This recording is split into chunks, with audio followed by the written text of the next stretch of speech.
Hey, Tyler Brunson with Waste Consultants here. You know what most waste haulers thrive off of? How they really make their money? Your ignorance about what they do. One of our goals here at WCI is to empower you. You don't have to overspend on your waste expenses. You just have to know what to look for. So let's jump in. We'll look at the top 3 questions we get asked about hauler cost. 1, what are the primary components of cost? 2, can the vendor's cost be reduced? And 3, what is the vendor's profit margin? And at the end, we'll also look at the 3 things you can do to stop your haulers from pulling one over on you. So let's get ready. Let's get behind the scenes of hauler pricing. Waste haulers incur 3 kinds of operational cost: disposal cost, cost of hauler equipment, and cost for servicing accounts. Disposal cost. Disposal facilities like your local landfill charge for the waste they receive. Haulers have to pay this fee, and this fee often gets passed on to you. The cost of hauler equipment. Hauler companies have to buy and service the dumpsters, trucks, and compactors they use for waste disposal. And last, the cost for servicing accounts. This includes employee compensation, the fuel cost, and the cost of truck maintenance. Haulers take these costs into consideration when billing you. Some haulers are pretty fair in their costs they pass on to you, but others, not so much.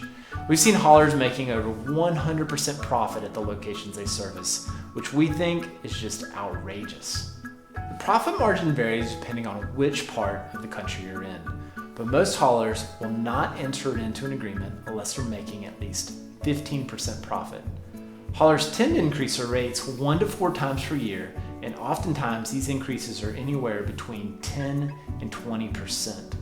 So those profit margins are usually pretty large, and really they're too large. But a vendor's profit margin is also dependent on you.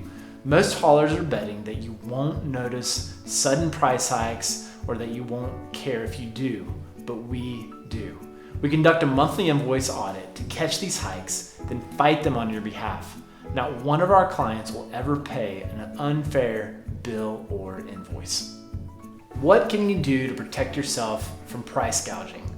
I'm going to give you 3 tips to prevent overspending. 1, audit your expenses. This is the only way to know if your waste needs are actually being met by your current level of service. 2, review your contract. There's often a fee to break your contract, but it may be worth it in the long run to see if you can replace your current vendor with a less expensive hauler.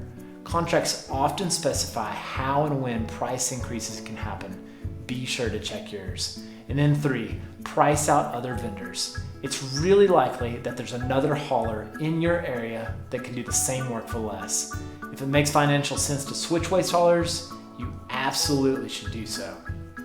You are not powerless when it comes to negotiating your hauler contract. You just have to know the rules of the game. Now you know what to be mindful of when discussing pricing and contractual agreements with a waste hauler. At this point, you may be thinking, I need to figure out if I'm overspending on waste disposal. We'd love to hear from you. Check out more resources on our website or give us a call.